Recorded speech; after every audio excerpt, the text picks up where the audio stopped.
بسم اللہ الرحمن الرحیم۔ السلام علیکم۔ تو آج زانی اور یعنی کہ ایک شادی شدہ مرد اگر کوئی زنا کر لیتا ہے تو اس کے بارے میں اللہ تعالیٰ کا کیا حکم ہے، اور آج کے دور میں یہ امپلیمنٹ ہوگا یا نہیں ہوگا، اس کے بارے میں بھی ڈسکشن ہوگی۔ اور ایک غیر شادی شدہ شخص ہے، تو اگر وہ زنا کر لیتا ہے تو اس کی کیا سزا ہوگی۔ ایک تو پہلے ہم پڑھیں گے شادی شدہ کی کیا سزا ہوگی جو زنا کرے گا، پھر اس کے علاوہ غیر شادی شدہ وہ زنا کرے گا تو اس کی کیا سزا ہوگی اسلامک ریاست میں، اور آج کل کے دور کے حساب سے کیا سزا ہوگی۔ اور اس کے علاوہ موتے کے بارے میں حضرت علی رضی اللہ تعالیٰ عنہ سے جو روایت ہے، آپ صلی اللہ علیہ وآلہ وسلم نے جو حکم دیا تھا اس بارے میں ڈسکشن ہوگی کہ آپ صلی اللہ علیہ وآلہ وسلم نے حضرت علی رضی اللہ تعالیٰ عنہ کو کیا کہا تھا، اور حضرت علی رضی اللہ تعالیٰ عنہ موتے کو حلال سمجھتے تھے یا حرام، یہ بھی آپ خود ہی آئیڈیا لگا لیجئے گا۔ تو ان سب ٹاپک سے پہلے، اور ہاں، حضرت علی رضی اللہ تعالیٰ عنہ نے حضرت عباس رضی اللہ تعالیٰ عنہ کو کیا حکم دیا تھا اس بارے میں، تو یہ ساری چیزیں ڈسکس ہوں گی۔ تو ان کی ڈسکشن سے پہلے تو یہ پڑھ لیں۔ یہ قبیلہ اسلم کے ایک صاحب تھے، ماعز بن مالک صحابی تھے۔ یہ نبی کریم صلی اللہ علیہ وآلہ وسلم کے پاس آئے اور زنا کا اقرار کیا، لیکن نبی کریم صلی اللہ علیہ وآلہ وسلم نے ان کی طرف سے اپنا منہ پھیر لیا۔ پھر جب انہوں نے 4 مرتبہ اپنے لیے گواہی دی تو نبی کریم صلی اللہ علیہ وآلہ وسلم نے ان سے پوچھا، کیا تم دیوانے ہو گئے ہو؟ انہوں نے کہا کہ نہیں۔ پھر آپ صلی اللہ علیہ وآلہ وسلم نے پوچھا، کیا تمہارا نکاح ہو چکا ہے؟ انہوں نے کہا کہ ہاں۔ چنانچہ آپ صلی اللہ علیہ وآلہ وسلم کے حکم سے انہیں عیدگاہ میں رجم کیا گیا۔ جب ان پر پتھر پڑے تو وہ بھاگ پڑے، لیکن انہیں پکڑ لیا گیا اور رجم کیا گیا یہاں تک کہ وہ مر گئے۔ پھر نبی کریم صلی اللہ علیہ وآلہ وسلم نے ان کے حق میں کلمہ خیر فرمایا اور ان کا جنازہ ادا کیا اور ان کی تعریف کی جس کے وہ مستحق تھے۔ دیکھیے رجم کیا ہوتا ہے۔ اگر کوئی شادی شدہ مرد زنا کر لیتا ہے نا، ٹھیک ہے، اگر کوئی شادی شدہ مرد زنا کر لے گا تو اس شخص کو سنسار کرتے ہیں، رجم کرتے ہیں۔ وہ کرتے ایسے ہیں کہ اس کو زمین کے اندر بند کر دیتے ہیں، یعنی کہ اس کو جسم کو زمین کے اندر ڈال دیتے ہیں، یا اس کا منہ نکال دیتے ہیں، سنسار کا طریقہ بتا رہا ہوں، اور پھر اس کے چہرے پر پتھر مارتے ہیں۔ سب لوگ اس وقت تک پتھر مارتے ہیں جب تک کہ وہ شخص مر نہ جائے، ٹھیک ہے۔ تو یہ سزا ہے اس شخص کی جو زنا کرتا ہے شادی شدہ ہونے کے باوجود۔ تو دیکھیں، اگر عورتوں کو چاہیے کہ ان کے خاوند جو ہے ایسی حرکتیں نہ کریں، تو اسلامک ریاست میں تو ایسا کبھی نہیں ہو سکتا۔ نہ بیوی اس کے شوہر سے جدا ہوگی، نہ شوہر اس کی بیوی سے۔ آج کل کی یہی کھچڑی پکڑی ہے نا سوشل میڈیا پر، اس کی بیوی نے اس کو دھوکہ دے دیا، اس کے شوہر نے اس کو دھوکہ دے دیا، اس نے یوں کر دیا، اس نے فلاں کر دیا۔ یہ ساری کھچڑی 1 منٹ میں ختم، صرف ایک دوسرے کے لیے بن جائیں گے وہ دونوں، مرد عورت کے لیے اور عورت مرد کے لیے، ہمیشہ کے لیے۔ نہ اس کو عورت کو ٹینشن ہوگی کہ میرا مرد کہاں گیا ہے، نہ عورت کو مرد کی ٹینشن ہوگی، نہ مرد کو عورت کی ٹینشن ہوگی کہ میری بیوی کیا کر رہی ہے۔ تو اسلامی قانون کیوں نہیں لاتے ہیں؟ یہ ہمارے جو بڑے جو یوں سمجھ لیں ہمارے جو لوگ تھے، ہمارے باپ دادا، وہ اسی خوف خطر سے ان کے زنا کے سارے طریقہ کار چھٹ جانے تھے ہیں۔ اکثر لوگوں کی یہی ہوتی تھی نا، یہ جو جگہ جگہ گلیوں میں بیٹھے ہوتے ہیں، مجرے دیکھ رہے ہوتے ہیں، نعوذ باللہ، ایسے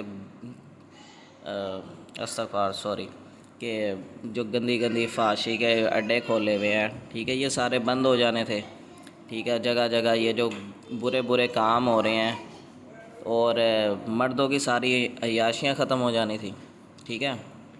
اور اسی طریقے سے عورتوں کو یہ لالچ تھا کہ بس ہمارا کیا ہوگا، ابھی ہم سے کبھی غلطی سے ہو گیا، یہ مردوں سے ہو گیا تو ہم کیسے بچیں گے۔ یہ وجہ تھی اصل، سنسیئرٹی یہ قائم خود نہیں کرنا چاہتے۔ ایک دوسرے کے ساتھ، نہ مرد عورت کے ساتھ سنسیئر ہونا چاہتا، نہ عورت مرد کے ساتھ سنسیئر ہونا چاہتی کہ وہ ہمیشہ ایک دوسرے کے لیے بن جائیں۔ تو دیکھیں حضور نے ان کی تعریف بھی فرمائی ہے، کیونکہ انہوں نے خود اپنے لیے کیا کہتے ہیں شہادت دی تھی بار بار کہ میں نے زنا کیا ہے۔ تو آپ صلی اللہ علیہ وآلہ وسلم نے، یہ میں آگے حدیث میں بھی بتا دیتا ہوں، 4 مرتبہ انہوں نے خود بار بار آپ صلی اللہ علیہ وآلہ وسلم کے آگے آئے، کبھی اس سائڈ سے آئے کبھی ادھر سے، یعنی کہ بار بار وہ آپ صلی اللہ علیہ وآلہ وسلم کے سامنے آ کے کہتے تھے کہ میں نے زنا کیا، میں نے زنا کیا ہے، ٹھیک ہے۔ لیکن حضور اپنا منہ پھیر لیتے تھے ان کی طرف سے۔ پھر حضور نے پوچھا کیا تم دیوانے ہو گئے ہو، پاگل ہو گئے ہو؟ تو انہوں نے کہا نہیں۔ پھر آپ صلی اللہ علیہ وآلہ وسلم نے یہ بھی پوچھا ہے کہ کیا تم شادی شدہ ہو؟ یہ پوچھنا لازمی ہوتا ہے ہر شخص سے۔ تو پھر انہوں نے فرمایا جی میں شادی شدہ ہوں۔ پھر ان کو حرہ کے مقام پر، مدینہ کا ایریا پتھریلی زمین ہے، وہاں پر جا لیا لوگوں نے، یعنی کہ وہ بھاگ گئے تھے، صحابی تھے، تو پھر ان کو وہاں پر تمام صحابہ نے پکڑ کر رجم کر دیا۔ تو تمام صحابہ کرام نے ان کو وہاں پر پکڑ کر رجم کر دیا۔ تو حضور نے پھر ان کے لیے کلمہ یعنی کہ نماز جنازہ بھی پڑھائی اور ان کے حق میں دعا بھی کی کہ انہوں نے دنیا میں تو اپنی سزا کاٹ لی، اللہ تعالیٰ اب ان کے درجات بلند کر دے گا اور انشاءاللہ ان کو آخرت میں اچھا اجر ملے گا۔ اب آ جاتے ہیں، یہ تو شادی شدہ کے لیے، عورت ہو چاہے وہ مرد ہو۔ اب آ جاتے ہیں غیر شادی شدہ، ان لوگوں کے لیے کیا حکم ہے۔ جو غیر شادی شدہ آج کل کے نوجوان لڑکے ہیں یا لڑکی ہیں، وہ جوش میں آ کر ایسے جذباتی کام کر بیٹھتے ہیں، ان کو میں صرف ایک حکم دوں گا، آپ سے اگر یہ کنٹرول نہیں نہ ہو رہا ہے تو سیدھا جائیں کورٹ میں جائیں یا کہیں پر بھی جائیں، جا کے نکاح کر لیں، کسی کی نہ سنیں، کسی مولوی کی، کسی گھر والے کی، کسی کی نہ سنیں، جا کر یہ جو مرضی بولتے ہیں کہ ہماری عزت خراب کر دی، یہ کر دیا، وہ کر دیا، اسلام کا قانون کوئی خود لاتا نہیں ہے یہاں پر، ٹھیک ہے۔ لوگوں کے آگے آپ ہر جگہ چیزیں اویلیبل کرتے ہو، ان کے سامنے پیش کرتے ہو، لڑکیوں کو انٹرنیٹ کے ذریعے غلط چیزیں دکھانی، نوجوان لڑکوں کو دکھانی، نہ ان پر کوئی بین ہے نہ کچھ ہے۔ وہ بندہ یار کتنی حد تک اپنے اوپر کنٹرول کر سکے گا، کوئی نوجوان لڑکا ہوگا، یہ بھی سوچنا چاہیے ماں باپ کو۔ یہ اصل وجہ، جو مین وجہ ہے نا، لڑکے لڑکی آج کل کے جو زنا کی طرف جا رہے ہیں، یہ ماں باپ کا قصور ہے۔ خود تو انہوں نے اپنے دور میں کوئی دین کا نام تک نہیں لیا، نہ دین کو قائم کرنے کی کوئی جد و جہد کی انہوں نے کہ ہم کوئی ایسا پاک معاشرہ قائم کرتے کہ ہماری نسلیں جو ہیں وہاں پر پروان چڑھتی اور ہماری عزت محفوظ رہتی۔ یہ میں سخت الفاظ اس لیے کہتا ہوں، مجھے زیادہ غصہ والدین پر آتا ہے کہ یہ انہوں نے کبھی آج تک، میں دیکھتا ہوں نا ارد گرد، کسی کا کوئی باپ کو بوڑھے ہو گئے ہیں یا کسی کی والدہ کو کبھی بھی یہ توفیق نہیں ملی کہ وہ دین کے لیے بھی بات کر سکے۔ کوئی دین کے لیے بات کرنے کو راضی نہیں ہوتا، کوئی اللہ کا قانون لانے کو راضی نہیں ہوتا۔ اور پھر دیکھیں، ایک شخص بھوکا ہو، سالوں سے بھوکا ہو، اس کے آگے آپ کھانا رکھ دو، پھر آپ کو اپنے آپ کو کنٹرول کرو، وہ کیسے کنٹرول کرے گا اپنے آپ کو؟ کوئی بات ہے کرنے والی؟ یہ انسان کی بھوک ہے، لڑکے نے اپنی بھوک مٹانی ہے، لڑکی نے بھی بھوک مٹانی ہے۔ تو میں ان کو یہ دعوت دیتا ہوں کہ آپ نکاح کریں، ضرور کریں، نہ پرواہ کریں عزتوں کی یا جو بھی ہے، لیکن نکاح کریں، زنا نہ کریں، اس چیز سے بچیں، ہمیشہ کے لیے ایک دوسرے کے بنیں، ٹھیک ہے۔ اور میں سب سے پہلے ایک اور چیز بتانا چاہتا ہوں کہ وہ یہ کہ جو مرد یا جو عورت اللہ کا حق نہیں نہ ادا کری، وہ کبھی بھی آپ کا حق نہیں ادا کر سکتا۔ یعنی کہ جو شخص نماز نہیں نہ پڑھتا، میں ایک چیز سمپل سی بتا رہا ہوں کہ جو شخص نماز نہیں پڑھتا، جو اللہ کا حق نہیں ادا کر سکتا، وہ کسی عورت کا حق کیا ادا کرے گا؟ اسی طریقے سے جو عورت جو اللہ کا حق نہیں ادا کر رہی ہے، جو اللہ کے دین کے لیے کام نہیں کر رہی ہے، تو وہ آپ کا کیا حق ادا کرے گی؟ تو اپنے لیے پہلے بہتر پارٹنر چوز کریں اگر آپ نے چوز کرنا ہی ہے۔ یہ نہ ہو کہ آج کل کے جو نوجوان لڑکے ہیں ایسے جو ڈانس کرتے رہتے ہیں، یہ ادھر ادھر بےہودگی پھیلاتے رہتے ہیں، ان سے آپ کو کچھ حاصل نہیں ہوگا، ان سے آپ کی نسلیں خراب ہوں گی اور نسلیں گندی پیدا ہوں گی، ٹھیک ہے۔ وہ تو اللہ بہتر جانتا ہے کہ کس نے کس کے حصے میں کیا بہتری رکھی ہو، لیکن جو نظر آتا ہے ایک نا زیادہ طور پر نظر آتا ہے کہ آج کل کی جو جنریشن پیدا ہو رہی ہے، ان کے والدین کے جب کرتوت ایسے ہوں گے تو وہ اولاد بھی ویسی ہوگی. لیکن اللہ جسے جو ہدایت دے وہ تو ولی بھی ان میں آ سکتے ہیں، کوئی نیک بندہ بھی آ سکتا ہے، بہت اچھے لوگ بھی پیدا ہو سکتے ہیں، وہ اللہ کی دین ہے. لیکن میں یہ کہنا چاہ رہا ہوں کہ والدین کو چاہیے، دیکھیں یہ کبھی بھی لڑکا لڑکی کو سوچنا چاہیے، جو مرد یعنی کہ لڑکی کو اور لڑکے کو یہ ذہن میں بات رکھنی چاہیے، جو لڑکا آپ اللہ کا حق نہیں نہ ادا کر رہا ہے، اللہ کے دیے ہوئے قانون پہ نہیں چلتا ہے، حضور کی حدیثوں کو ویلیو نہیں دیتا ہے وہ شخص، تو وہ آپ کا بھی کبھی خیر خواہ نہیں ہوگا، وہ آپ کو بھی جب مرضی چاہے گا دھوکہ دے کر چلا جائے گا. اسی طریقے سے جو عورت، جو لڑکی اللہ کا حق ادا نہیں کر رہی ہے، نماز نہیں پڑھ رہی ہے، ٹھیک ہے، یا دین کے لیے کوئی کام نہیں کر رہی ہے، جو اچھے کام نہیں کر رہی ہے، وہ آپ کا بھی کبھی حق نہیں ادا کر سکتی. تو نکاح کرنے سے پہلے بھی یہ بھی چیز سوچا کریں، اور سٹیپ لینے سے پہلے کچھ ذہن میں رکھا کریں کہ وہ لڑکا یا لڑکی کیسی ہے. تو اب آ جاتے ہیں، میں نے نبی کریم صلی اللہ علیہ وآلہ وسلم سے سنا، نبی کریم صلی اللہ علیہ وآلہ وسلم ان لوگوں کے بارے میں حکم دے رہے تھے جو غیر شادی شدہ ہوں اور زنا کیا ہو کہ 100 کوڑے مارے جائیں اور سال بھر کے لیے جلا وطن کر دیا جائے. یعنی کہ ان لوگوں کو باندھ دیا جاتا ہے کھمبے کے ساتھ، یعنی کہ دونوں طرف ان کے نا ایک کھمبوں کے درمیان باندھ کر ان کے ہاتھوں کو، تو وہ اکثر آپ نے دیکھا بھی ہوگا، اور ان کو کوڑے مارے جاتے ہیں، اتنی زوردار کوڑے لگائے جاتے ہیں کہ ایک کوڑا بھی جہاں لگے گا وہ خونم خون ہو جائے گی وہ جگہ.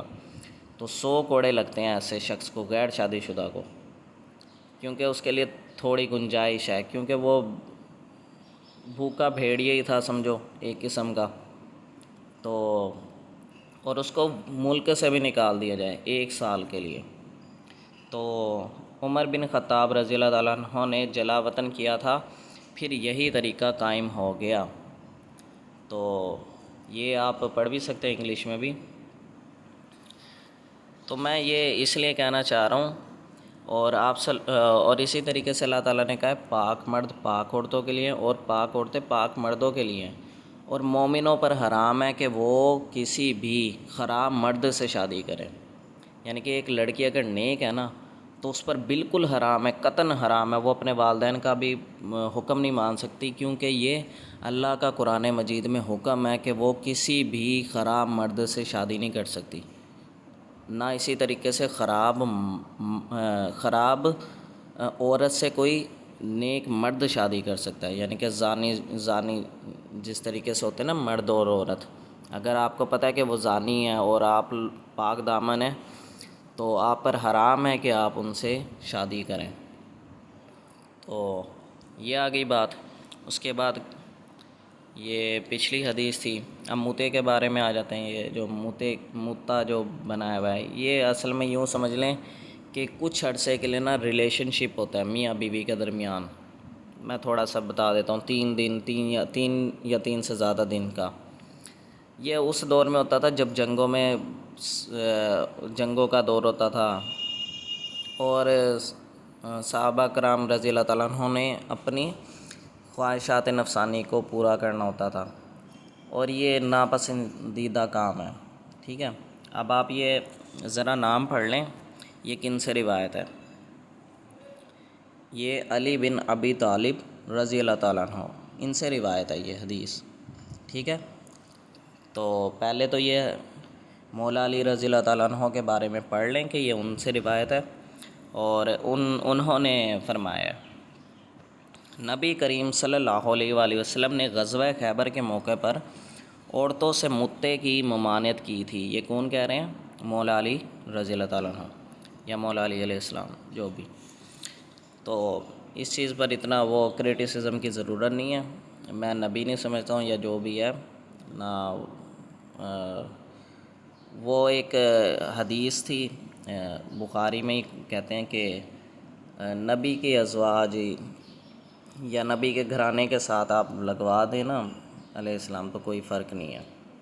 تو مجھے بھی اس چیز میں وہ کوئی ایشو نہیں ہے. تو باقی میری تو اپنی نیت کا جو بھی ہے. اور یہ پالتو گدھے بھی کھانے کی بھی ممانعت کی تھی. تو یہ حضرت علی رضی اللہ تعالیٰ عنہ سے روایت ہے. اسی طریقے سے یہ دوسری حدیث ہے. علی رضی اللہ تعالیٰ عنہ نے عبداللہ بن عباس رضی اللہ تعالیٰ عنہ سے کہا. کنہوں نے کہا ہے؟ علی رضی اللہ تعالیٰ عنہ. رضی اللہ تعالیٰ عنہ نے یعنی کہ مولا علی علیہ السلام نے حضرت عباس رضی اللہ تعالیٰ عنہ سے کہا کہ نبی کریم صلی اللہ علیہ وآلہ وسلم نے متے اور پالتو گدھے کے گوشت سے جنگ خیبر کے زمانے میں منع فرمایا تھا. یہ کون کہہ رہے ہیں؟ یہ حضرت علی رضی اللہ تعالیٰ عنہ کہہ رہے ہیں. ٹھیک ہے، یہ ہمارا کوئی قول نہیں ہے یا جو بھی ہے. یہ حضرت علی رضی اللہ تعالیٰ عنہ جانیں اور آپ لوگ جانیں. جنہوں نے کرٹیسزم کرنا ہے وہ حضرت علی پر کریں. ٹھیک ہے، حضور کی حدیث پر کریں، ان سے جنگ کریں، ان کے خلاف کھڑے ہوں. ٹھیک ہے، اور میرے خلاف نہ کھڑے ہوں یا کسی اور شخص کے خلاف نہ کھڑے ہوں. آپ نے جو بات کرنی ہے ان کو کریں. ٹھیک ہے، یا آپ جو کومنٹ کریں گے یا جو بھی کریں گے باتیں کریں گے. تو دیکھیں، بات مانیے تو حضور کے اصحاب کی بات مانیں اور حضور کے گھرانے کی. تو جنگ خیبر کے موقع پر منع فرما دیا تھا اور پالتو گدھے کے گوشت سے. ٹھیک ہے، یہ دونوں چیزیں. اب یہ آ جاتے ہیں تیسرے نمبر پر، جنگ خیبر. یہ بیٹوں سے بھی روایت ہے. محمد بن علی کے بیٹے عبداللہ اور حسن نے اور انہیں ان کے والد نے. ٹھیک ہے، تو یہ حضرت علی رضی اللہ تعالیٰ عنہ کے آگے بیٹوں سے بھی آگے روایت ہے مزید اسی طریقے سے. اور اسی طریقے سے ایک جگہ پر حضرت علی رضی اللہ تعالیٰ عنہ سے کہا گیا کہ عبداللہ بن عباس رضی اللہ تعالیٰ عنہ عورتوں کے متے میں کوئی حرج نہیں سمجھتے. انہوں نے کہا کہ رسول اللہ صلی اللہ علیہ وآلہ وسلم نے خیبر کی لڑائی کے موقع پر متے سے اور پالتو گدھوں کے گوشت سے منع کر دیا تھا. یعنی کہ جب حضرت عباس رضی اللہ تعالیٰ عنہ برا نہیں نہ سمجھتے تھے متے کو، تو حضرت علی رضی اللہ تعالیٰ عنہ نے آگے سے ان کو جواب دیا کہ غزوہ خیبر پر آپ صلی اللہ علیہ وآلہ وسلم نے گدھے کے گوشت سے اور اس چیز سے کیا کر دیا تھا؟ منع فرما دیا تھا. اور بعض لوگ کہتے ہیں کہ اگر کسی نے ہیلے سے یعنی کہ بہانا، جھوٹا بہانا سے متا کر لیا تو نکاح فاسد ہے، یعنی کہ نکاح ہوا ہی نہیں ہے. ٹھیک ہے، فاسد ہے یا غلط کہہ لیتے ہیں، یہ جو بھی ہے کبیرہ گناہوں میں یوں سمجھ لیں.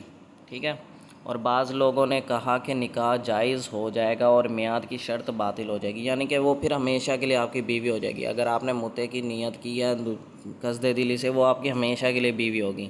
یہ نہیں ہوگا کہ آپ کی وہ کچھ عرصے کے لیے بیوی ہوگی. ٹھیک ہے، اور آپ ان سے اپنے کیا کہتے ہیں حرام کاریاں پوری کریں گے اور اس کے بعد چھوڑ دیں گے. ایسا نہ کریں. ٹھیک ہے، عورت کا بھی ایک دل ہوتا ہے اور عزت ہوتی ہے، رسپیکٹ ہوتی ہے. ویسے رسپیکٹ کی بھی بات ہے، رسپیکٹ دینی چاہیے. اور اسی طریقے سے میں آپ لوگوں کو ایک چیز بتاؤں گا کہ دیکھیں، اگر عورتوں کو زیادہ سے زیادہ نا ایک چیز پر بہت ایشو رہتا ہے کہ دیکھیں مرد جو ہیں وہ تو 4 شادیاں کر لیتے ہیں، ہم عورتیں ایک شادی کرتی ہیں. تو دیکھیں، اگر آپ کو اتنا ہی برا لگتا ہے، یہ ہر مرد کے بارے میں نہیں ہے. تو اگر آپ چاہتی ہیں کہ آپ کا ایک ہی پرماننٹ شوہر ہو، ٹھیک ہے، آپ کو ڈر لگتا رہتا ہے، تو آپ نکاح میں یعنی کہ نکاح سے پہلے آپ اس کے ساتھ ایک شرط پر معاہدہ بھی کر سکتی ہیں کہ میرے ہوتے ہوئے یعنی کہ جب تک مجھ سے شادی رہے گی آپ کسی اور عورت سے شادی نہیں کر سکتے. آپ اس کے اوپر حد بھی لگا سکتے ہیں. باقی آپ جب مرضی اس کو اجازت دینا چاہیں آپ اجازت بھی دے دیں، وہ تو آپ کے دل کی تسلی کی بات ہے. جس عورت کے دل میں زیادہ ایمان ہوگا اس کو اس چیز کی پرواہ نہیں ہوگی، نہ ٹینشن ہوگی. وہ نیک مرد کو چوز کرے گی اور اس کو اس چیز کی ٹینشن بھی نہیں ہوگی. اور رہی بات یہ جو آج کل کی جو ہوتی ہیں گرلز وغیرہ ہو گئی ہیں، ٹھیک ہے، واقعی ظاہری بات ہے، بہت بڑی بات ہوتی ہے. شیئر کرنا، شیئرنگ نہیں ہوتی کسی سے بھی، تو آپ حد لگا سکتی ہیں۔ تو یہ اسلام میں جائز ہے کہ آپ نکاح سے پہلے کوئی معاہدہ کر لیں کہ آپ نے مجھ سے شادی کرنی ہے تو آپ کسی اور سے نہیں کریں گے۔ تو اسلام میں جب یہ چیز جائز ہے تو آپ کی تو پرابلم سولو۔ اب دیکھیں باقی چیزیں میں نے آپ کو کتنی اچھی اچھی بتائی ہیں۔ مرد اگر دھوکہ کرے گا، ٹھیک ہے، تو اس کے لیے کیا سزا ہے؟ اگر شادی شدہ ہوگا اس کو سنسار کریں گے۔ کوئی مرد ہوگا، کسی میں جرت ہوگی وہ کسی عورت کے قریب تک بھی جائے، یا کوئی ایسی عورت ہوگی گھر میں جو ٹینشن میں رہے کہ میرا خاوند جو ہے وہ باہر گیا ہے، میں بھی وہ کوئی غلط کام کرنے گیا ہو، اگر یہ ہمارا اسلامک ایٹماسفیئر ہو تو کتنا یعنی کہ خوشگوار ماحول ہوگا اور کتنی خوشگوار ہوا ہوگی یہاں پر۔ سارے کپلز ایک دوسرے کے لیے بنے ہوئے ہوں گے، مرد صرف عورت کے لیے اور عورت صرف مرد کے لیے، ٹھیک ہے۔ نہ مرد عورت کے علاوہ کسی کو سوچ بھی سکے گا، نہ عورت مرد کے علاوہ کسی کا برا خیال لائے گی۔ ویسے عورتیں تو نہیں کرتی ہیں، مرد ہی ہوتے ہیں ذرا جو اس چیز میں جو ہے زیادہ تر خراب ہوتے ہیں، یہ ایک حقیقت ہے۔ مردوں کے اندر نہ ہوتی ہے خباثت، ذرا زیادہ ہوتی ہے، عورتیں نیک ہوتی ہیں، ذرا شریف بھی ہوتی ہیں۔ لیکن آج کل کا میں نہیں کہہ سکتا ہوں، آج کل کی لڑکیاں تو بس اللہ معافی دے، پتہ نہیں کس فتنے کی طرف چل پڑی ہیں۔ ورنہ عورتوں کی اگر تاریخ دیکھی جائے، عورتیں ہمیشہ شرافت عورتوں کے حصے میں آئی ہے، مردوں کی نسبت ذرا زیادہ، ٹھیک ہے۔ تو ایسا ایٹماسفیئر ہوگا تو آپ کو کبھی ٹینشن نہیں ہوگی، نہ عورت کو مرد کی، زیادہ تر تو عورت کو ہی ہوتی ہے نا مردوں کی، عورتیں تو اتنا ایسا کوئی برا کام کرتی نہیں، زیادہ تر گھر میں ہی ہوتی ہیں۔ ہم عورتوں کی ٹینشنیں ختم ہو جائیں گی اسلامک اگر ایٹماسفیئر قائم ہو جائے تو کوئی شادی شدہ مرد زنا نہیں کر سکے گا۔ ہاں، اور اگر آپ نے اوپر سے حد بھی لگا دیا نکاح سے پہلے ہی، شادی سے پہلے ہی، کہ آپ میرے علاوہ کسی اور سے نہیں شادی کر سکتے، تو وہ اس طریقے سے اور بھی بند جائے گا، ٹھیک ہے۔ تو یہ آپ پر ڈیپینڈ کرتا ہے کہ آپ اسلام کو کیسے لے کر چلنا چاہتے ہیں۔ آپ نالج حاصل کریں اسلام کے بارے میں، بجائے کہ آپ اسلام کے اوپر اس طریقے سے کرٹیسائز کریں، یا یہ جو آج کل کے لبرل ٹائپ کے ہیں وہ بڑا درس دیتے ہیں کہ کپلز ایک دوسرے کے لیے ہونے چاہیے۔ تو کپلز ایک دوسرے کے لیے ہونے چاہیے، یہ سب سے پہلے آپ صلی اللہ علیہ وآلہ وسلم نے ہی بتایا ہے۔ ورنہ اس سے پہلے عورتوں کی جو عزت تھی نا، وہ ذرا آپ جا کے نوٹ کر لیجئے گا کہ کیا کرتے تھے رومنز، پرشینز، یہودی اور عیسائی۔ اپنی لونڈیاں سمجھتے تھے ان کو غلاموں کی طرح، گھسیٹ کر ان کو کسی جانور کی طرح ان کے گلوں میں پٹے ڈال کر ان کو حیوانوں کی طرح استعمال کرتے تھے لوگ۔ تو یہ جتنی عورت کو جتنا عزت اور جتنی رسپیکٹ دی ہے آپ صلی اللہ علیہ وآلہ وسلم نے، ماں کے قدموں کے نیچے جنت ہے، بیٹی اللہ کی رحمت ہے، ٹھیک ہے، بہن جو ہے وہ بھی ماں کی طرح ہی ہوتی ہے، یعنی کہ فکر کرنے والی۔ اور اسی طریقے سے ہر رشتے میں عورت کی کس قدر یعنی کہ فضیلت بڑھا دی ہے۔ بیوی جو ہے، بیوی کے بارے میں کیا حکم دیا کہ تم میں سے سب سے بہتر مرد وہ ہیں جو اپنی بیویوں کے لیے بہتر ہیں۔ آپ صلی اللہ علیہ وآلہ وسلم کا یہ ارشاد ہے۔ اور حضور نے کبھی اپنی بیوی پر یا کسی بھی ہماری اماں جو ہیں، ہماری امہات المومنین، ہماری ماں پر کبھی کوئی ہاتھ نہیں اٹھایا، نہ کبھی کوئی ظلم کیا، نہ کسی کو برا بھلا کہا۔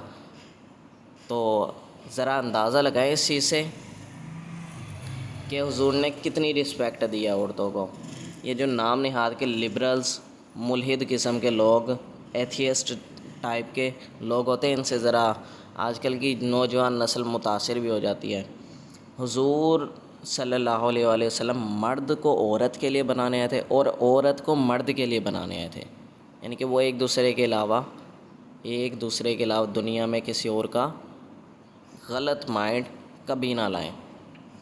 اور حضور نے بہت سخت الفاظ کہیں کہ کبیرہ گناہوں میں یہ کبیرہ گناہ شامل ہے کہ کوئی شخص اپنی پڑوسن کے ساتھ زنا کرے، یعنی کہ اس کا پڑوسی ہے اس کی بیوی کے ساتھ زنا کرے، بہت بڑا گناہ ہے، بہت بڑا گناہ ہے، بہت بڑا گناہ ہے یہ۔ تو آج کل یہ جس قدر جہالت پھیل گئی ہے تو سوچا اس جہالت سے پردہ بھی ہٹا دیں اور تھوڑا لوگوں کے مائنڈ جو ہیں ان کو کلیئر کر دیں. یا تو آپ اسلامک ریاست کو قائم کریں تب آپ بکواس کیا کریں, ٹھیک ہے, یا اگر آپ لوگ, یہ میں ہر ایک کے لیے پیغام دے رہا ہوں, اگر آپ کے اندر اتنی پاور نہیں ہے کہ آپ اسلامک ریاست کا نام لے سکیں, ان سزاؤں کا نام لے سکیں, ان حدیثوں کو بتا سکیں, تو کم از کم آج کل کی نوجوان نسل کو ان کا حق ضرور دیں. اتنا حق دیں کہ ان کو سختی سے تنبیہ کریں کہ آپ کوڑے مارے جائیں گے یا جو بھی کریں گے, لیکن آپ نے کبھی بھی زنا نہیں کرنا ہے. کم از کم والدین کو اتنی شرم و حیا ضرور ہونی چاہیے کہ وہ اپنے بچوں کو, چلو اتنا جس قدر گھٹیا ماحول آج کل کا ہو چکا ہے, ہر بچے کے ہاتھ میں موبائل آپ دے دیتے ہیں, ٹھیک ہے, کھانے کی چیزیں اس کے آگے رکھ دیں گے, پھر کہتے ہیں آپ کھاؤ بھی نہ. اس کو 1-1 سال سے 4-4 سال سے بھوکا بٹھا کر, اور خود ان والدین کو خود بھی پتہ ہوگا یہ اپنے دور میں کتنے بھوکے تھے اس چیز کے پیچھے, تبھی تو انہوں نے کوئی انقلاب نہیں لایا, نہ دین کا کوئی کام کیا. ورنہ اس ٹائم ہم تو ایک پاک سرزمین پر ہوتے نا, اس دور میں بلکہ زیادہ حیا تھی آج سے پچھلے دور میں. تب اسلام کا انقلاب لانا کیا تھا, بہت ایزی تھا. تو نہیں کسی نے بات کی, بس روزی دھندا یہ کمانے میں سب سے بڑا فرض جو ہے وہ آج کل کے دور میں وہ کیا ہے, وہ دین کو قائم کرنا ہے. سب سے پہلا جو فرض ہے کہ کوئی کسی کے گھر کے بارے میں کوئی بری نظر نہ رکھے, کوئی مرد کسی کو بری نظر سے نہ دیکھے, کوئی عورت کسی مرد کو بری نظر سے نہ دیکھیں, سب ایک دوسرے کے لیے ہو جائیں, جو کپلز ہیں ایک دوسرے کے. تو یہ اگر آپ کو چاہیے, اگر خوشگوار ماحول, تو دین کے لیے کام کریں, دین کا انقلاب لانے کے لیے کام کریں, اور اپنے آپ کو پاک صاف رکھیں. نماز پڑھا کریں. جو شخص اللہ کا حق نہیں ادا کر رہا ہے وہ آپ کا بھی حق نہیں ادا کر سکتا. یہ آپ ایک سمپل سی بات سمجھ لیں اپنے ذہن میں, اور ایسے شخص کو قرض بھی نہ دو, ٹھیک ہے, وہ آپ کا قرض نہیں ادا کر سکتا, وہ کبھی بھی بھی آپ کو دھوکہ بھی دے سکتا ہے, ٹھیک ہے. تو دھوکہ تو ویسے آج کل سارے دے رہے ہیں. آدھا دین پڑھتے ہیں لوگ, آدھا دین جو ان کو پسند نہیں ہوتا وہ اس کو چھوڑ دیتے ہیں. یہودیوں کے طرز پر ہمارا بھی ایک طریقہ کار ہے کہ ہم نے دین کے ایک حصے کو پڑھنا شروع کر دیا. یہ نماز, روزہ, حج, زکوٰۃ, یہ تو ہم سب کر رہے ہیں. دین کا کام کس نے کرنا ہے, وہ نہیں کرنا. حضور کا سب سے بڑا زندگی میں آنے کا مقصد کیا تھا, دین کو غالب کرنا. ہم نے کوئی دین کو غالب کیا ہے؟ ہم نوافلوں میں لگے رہتے ہیں, نوافل پڑھ رہے ہیں, اپنے آپ کو مانجتے جا رہے ہیں, نوافل ادا کرتے جا رہے ہیں, نوافل ہی کرتے رہو ساری زندگی. دین کا کام نہیں کرنا جو بڑا فرض ہے. دین کو پھیلانا ہی نہیں ہے. دین کو یہ چائنا, یورپ, یہاں کس نے پھیلانا ہے؟ یہ تو حضرت عمر رضی اللہ تعالیٰ عنہ کا دور میں ہی, میں آپ کو ایک چیز بتا دوں کہ اسلام یہ تب سے یہاں تک پھیلا ہوا ہے, یہاں تک آ چکا تھا الحمدللہ. پاکستان تک آ چکا تھا, افغانستان تک, حضرت عمر رضی اللہ تعالیٰ عنہ کے دور میں ہی اسلام. اور ویسے بھی دیکھا جائے امریکہ اور ہمارے ملک میں کیا فرق ہے, اگر یہاں اور وہاں دین کا نظام ہی نہیں ہے. خود ویسے ایک سوچنے والی بات ہے, یہاں اور اب وہاں کے نظام میں فرق ہی کیا ہے؟ نماز تو وہاں پہ بھی پڑھ لیتے ہیں, یہاں پہ بھی پڑھ لیتے ہیں, کوئی فرق ہی نہیں ہے یہاں پر اور وہاں پر. روزے وہاں پہ بھی رکھ سکتے ہیں, یہاں پہ بھی رکھ سکتے ہیں, بلکہ وہاں پر تو یہاں سے زیادہ فیسلٹیز ہیں, ٹھیک ہے. تو لیکن فرق جو ہے نا وہ یہ ہے کہ دین کا نظام نہیں ہے. تو ہم غلطی کی طرف چل پڑے ہیں, گمراہی کی طرف. جو اصل فرض ہے اس کو چھوڑ کر ہم نوافل کی طرف جا رہے ہیں. خلافت یا امامت, چلیں ان کی طرف ہی آ جائیں. یعنی کہ جو حضرات ہیں باقی وہ امامت کو فالو کرتے ہیں, وہ امامت کے لیے چلیں, کوئی کوشش کر لیں. یا ادھر جو خلافت کے حامی ہیں وہ خلافت کی کوشش کر لیں. لیکن غلط طریقہ کار پر چل پڑے ہیں. اللہ ہم سب کو ہدایت پر رکھے اور ہمیشہ سیدھے راستے پر قائم و دائم رکھے اور گناہوں سے بچائے. آمین. اوکے, اللہ حافظ.